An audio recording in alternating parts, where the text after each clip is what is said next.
Hello, welcome to this video. My name is Terry Lee Shield. I am host here at Love School and on the YouTube channel. This is the fourth video of a series, Understanding Addiction.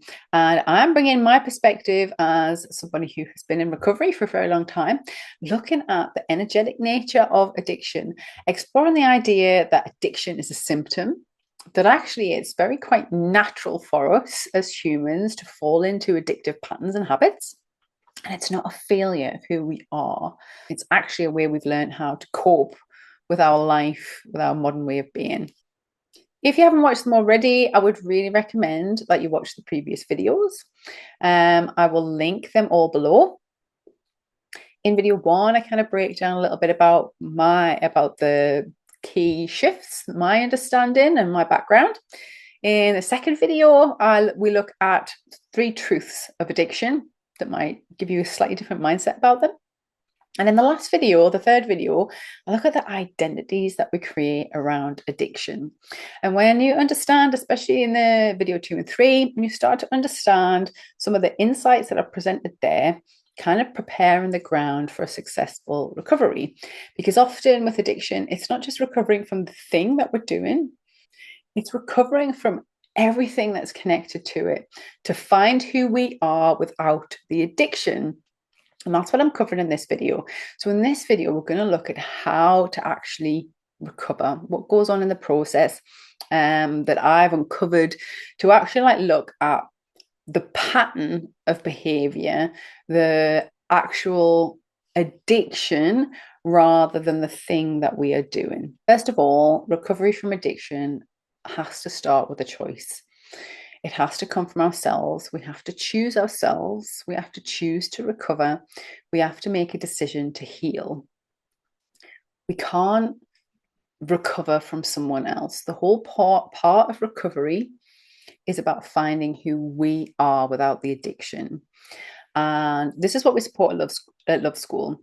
It's a process of unpacking the holistic nature of everything that might be involved in that addiction body, in our physical body, in our mind and thought processes, in our energy, emotions, our spiritual purpose in life, and also looking at our environments and our relationships. They'll all be impacted in one way or another by the addiction.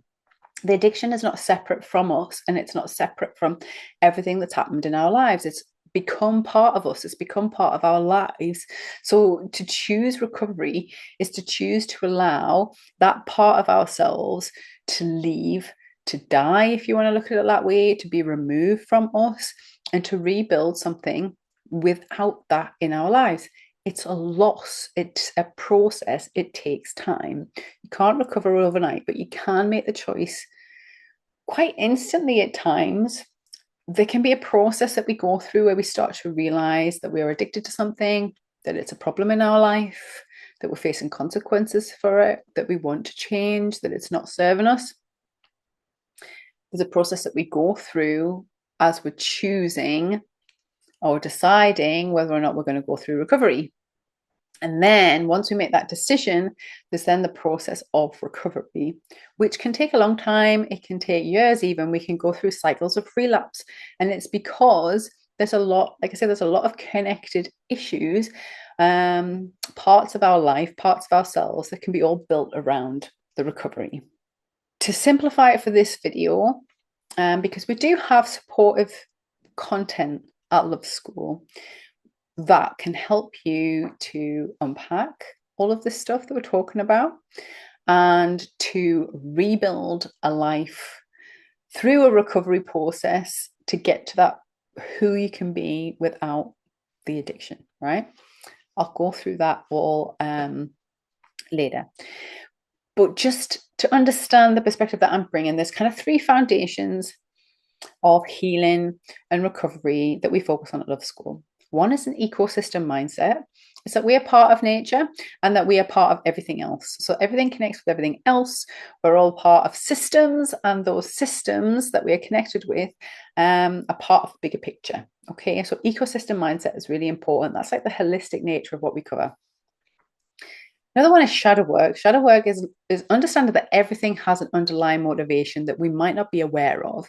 So when we start to spend time getting aware of the underlying motivations, we can actually start to change them. So rather than changing the surface behavior, we'll look at what's underneath it, what's driving that behavior, figure that out. And once that's dissolved, it's then easier to change the surface behavior. And life design, which is like observing ourselves, looking at our reality, being quite practical with it, being objective, and then looking at what really does need to change and shift and move and planning a strategy to make that possible. Those are like the three things that we look at in very different ways at Love School, okay? And in this video, I'm just going to explain a simple way to look at the process of recovery. We do this so we get ready for the shift. We kind of start to prepare ourselves for what might be involved, because we might have to go through a process of grief, even as we lose this old identity, as we choose recovery. We're going to lose potentially people, places, things that were important. When we spend years justifying certain behaviors or reinforcing certain habits, rituals and things, when we lose that, we can feel a bit lost, like, oh, who are we now? And that's what a recovery process is. It takes time, and we can actually grieve for that. We can grieve for the lost friends we might have to give up as part of an addiction, the lost buzz, the emotion. We might have to deal with all the emotions that then come up. We might have to gain new skills and stuff. So this video, I'm kind of like framing what I see as the kind of key processes so you can prepare yourself. If you're considering recovery, just start to prepare, allow it to land in you, and make a decision. Decide if that's what you want or not for yourself. I found the first or the best place to start with a recovery journey from addiction is looking at the shadow work. So the shadow work is getting clear at the underlying, the unconscious stuff that we're not looking at. It wasn't until I spent years trying to fix my addictions, right? Fix this surface symptom of addiction. But it wasn't until I really started to look at all the underlying stuff that I had been ignoring through the addiction, distracting myself with the addiction, the coping, the reason, the whole why I was doing all this stuff really wasn't until I started to look at that unconscious stuff that I was actually able to heal, change, and heal the core wounds so that I wasn't just shifting from one addiction to another. This can happen quite often if we just kind of stop trying to do one symptom thing, right? I'm going to stop drinking. We can end up picking up another addiction, even if it's like a healthy one. We might swap this is a good swap. A lot of people, if they're addicted to food, right? Food addiction, eating a lot, they might swap food for exercise and end up over exercising, right? And you think, oh, well, that's a good thing. You can't have too much exercise. But if that starts consuming your life, if you can't live through a day without like going to the gym for 2 hours a day, or I have to go every day, it's the same. Like, oh, I have to have the food. I need the buzz off the exercise. We can literally swap one addiction for another. And sometimes that's a tactic, right? Sometimes that's a good tactic of recovery, is to swap one habit for another habit. So you fill the void of whatever it is that you're missing with something beneficial. I've done that in the past. I'm not saying that's not a good idea. But if we do the shadow work and we get to like the underlying wound, right? You can do that without then that turning into the deep, dark addiction. Because it's the consuming of us that makes the addiction a problem. It's the giving our power away that I covered in video 2, giving our power away to this behavior and allowing that behavior to drive that's covering up some wound, right, within us. If we do the shadow work to heal, dissolve, nurture, mend the wound underlying, we can shift into different habits. We can potentially still even sometimes do the other habit, and we're not getting caught into that consuming behavior that made the addiction problematic. So shadow work is asking what's going on, right? Why am I doing this? How do I feel right now? What is driving this? And often we can do that in different ways. It could be through journaling. It can be through self-inquiry, just like what I've just done there, like literally asking why. Stop sometimes if you notice you're doing something. Why am I doing this? Bring your attention into your body, feeling emotions that are going on, noticing your behavior. We break all this down in some of the courses and things we offer in Love School, because different ways, different things can benefit different people. And there's a lot to consider. But in its essence, right, in its simplicity, shadow work is just going, hang on a minute, what is going on underneath? This is the surface thing. The addiction behavior is the surface thing. Why am I doing it? What am I gaining? What am I avoiding? What am I fearing? Why am I avoiding it? Why am I fearing? So we go deeper and deeper and deeper into the underlying motivations till we get to that ultimate why, right? And that can be different for everyone. It could, like I say, it could be a trauma, it could be a wound, it could be a learned behavior, whatever it is. But once we understand what that is, then we shine a light on that, right? So the shadow work, it's called shadow because it's like in the dark, we don't know. And once we bring our attention to it, we're aware of it then. And we can start addressing that core issue, wound, whatever it is. And then that's the next phase, really. Once we've identified the core wound in the shadow work, we move into life design, right? What can I do now? So part of life design is to pay attention, look at what that all means, understand it, so that we can then choose to change and adapt. So we're looking, especially when we're looking at something like addiction, we might see that wound. What do I need to do now to heal that wound?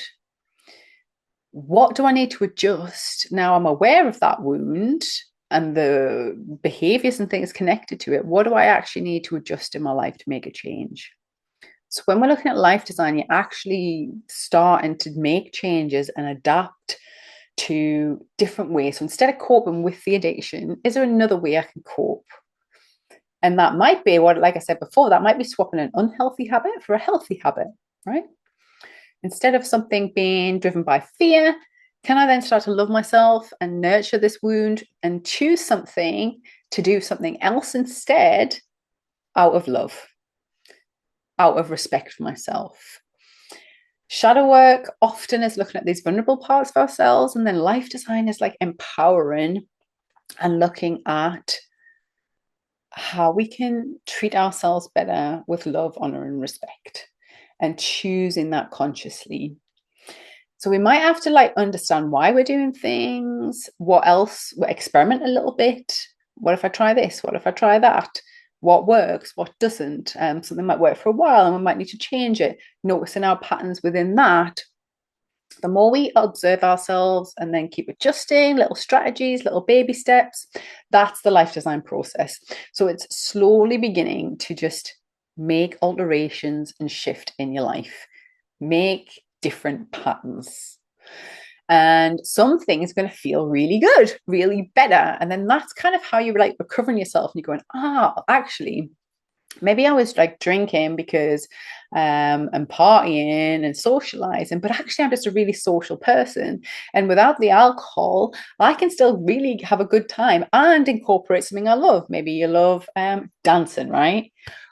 Go to a dance, like I don't know, ballroom dancing or salsa dancing class or something. Do you know what I mean? You can still get the socializing, you can still have fun, you can still enjoy dance, just take out the alcohol. And then that's how you kind of like recover like this thing that you might have been trying to fill with addiction.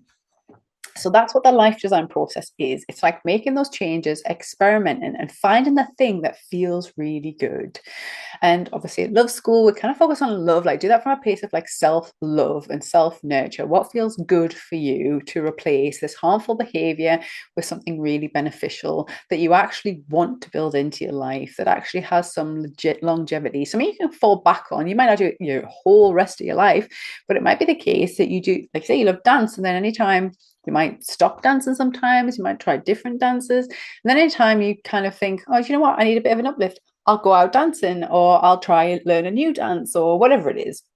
But that's how, like for long term, we begin to incorporate life design into our lives, recover ourselves for long-term success. And then I've just hinted there on the ecosystem mindset part of it. Sometimes we have to learn new things. So if we are changing, right, which is like letting go of addiction, going through a recovery process, we're actually navigating a transition and a change, right? That might involve learning new things. That involves growth, evolution, transformation, whatever you want to call it. We might have to learn new things, learn new skills, and build a new life. We do that by stepping out of the old ecosystem we've created, which is lots of little patterns and systems. So if you think of every cycle in your life, every pattern as a system, right, that's built up your own life, and addictions can, like I say, can create an entire lifestyle around that addiction, identities, locked in roles and behaviors, all locked into that ecosystem.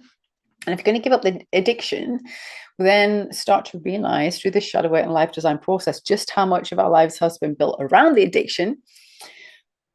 The tweaking, the starting to look at it, the starting to rebuild your life without the thing is looking at the ecosystem mindset. So if I've given up this addiction and I've had to give up a whole load of friends and environments I used to enjoy, how am I going to replace that? Maybe your work culture was feeding your addiction. You might have to change your job. Maybe your home culture needs to shift. There's stuff going on in your home or in your family that you're going to have to address. Maybe it was affecting your body. Maybe you need to restore your body physically. Your thought processes, well, maybe it's all focused on this addiction. How can I free my mind? Once we've kind of got a taste for what we might have to change in recovery to really rebuild a life that we love, that we really enjoy, that we don't need to rely on substances or these addictions or this buzz or whatever it is, which you're going to get to by looking at the 3 truths and identifying your archetype that we cover in videos 2 and 3, right? You begin to find who you are underneath all that. And rebuild a really strong, stable foundation. So instead of creating all these systems based around addiction, you begin to rebuild your life based around yourself, your desires, your love, your strengths, your talents, and not ignoring your limitations, not ignoring any weaknesses you might have, not ignoring all the stuff you discovered in your shadow work. You kind of compensate that for that, accept that part of yourself. Well, that is part of me, right? I have this weakness for, I have this vulnerability around relationships. So I'm going to incorporate that into my new life that I'm building, that I'm aware of that. And now I'm aware of that. How do I take care of that vulnerability sustainably long term without feeding an addiction? So this is all really simplified. And honestly, as someone who lived in addictions for a very long time, it kind of is that simple, but it's just not as straightforward and easy as that, is it? We might have to make a lot of changes. As I said earlier, there might be like grief processes involved. There might be, I mean, life's also going to happen, right? You start on a recovery journey, life is also going to happen. On my recovery, I had to look at things like developing my emotional intelligence, developing communication skills, taking myself, I had periods of loneliness, taking myself away from like friend groups and environments and periods of isolation. It's not just as simple and straightforward as that. But I do want to say it is worth it. Recovery isn't necessarily always easy. It might be simple in its nature, but it is worth it. Sometimes it can feel really hard, right? But if I look back now and compare my life and just the skills that I've had to develop through recovery, like the life skills, the tools I have now, like I can cope with life so much better. And I feel like myself. I don't feel like I'm playing all these roles all the time. And if I am playing a role, I'm conscious of it. You know, like right now I'm like hosting and I'm conscious of it, but I'm not like pretending to be someone else in this role. I just am aware that I'm fulfilling a role for you, hosting this video. But I'm still me. I know all my motivations for doing this. You know what I mean? Like you can just kind of live your life and be yourself. And the peace that comes with that. Like I didn't experience that level of peace for like decades. So it's like worth going through the process, even the really difficult stuff, even the nitty gritty shitty stuff, even the really hard stuff, because now I get to enjoy peace, get to enjoy being myself, and I've actually built a life that I like. I don't need to cope with my life. Like at the minute, it's like this buzzword trend about coping strategies, right? I don't need to cope with my life. I do not need to cope with any aspect of my life. I just live a life that I like. Everything that I've got done in this like shadow work recovery, life design, ecosystem building process means that my life now is structured in a way that suits me and I like it and I enjoy it and it's beneficial for me, right? So I like my place in the world isn't built around coping or this constant like turbulence all going on underneath. I am more stable. I can like feel things that come up and respond to my life, which wasn't always the case. Like I say, there was I've had to do a lot of work to go through that, but the outcome is definitely worth it. Peace, freedom to be myself, authenticity, better relationships, more health and well-being. Like the benefits are all there. When we are taking all this in, it can seem like a lot, but allow it to settle, because naturally, if something feels like truth to us, it'll process and it'll feel right, even if it's difficult to hear or accept. And that's what I would invite you to do through these videos. It's really just allow this to settle. Anything that wants to bubble up, pay attention to it, make a note, share it here in the comments. You can even message me personally if you want. You can do that. That's mail@loveschool.uk. Start to pay attention to this early stuff that's arising, because it's all clues as to what might be relevant for your recovery journey.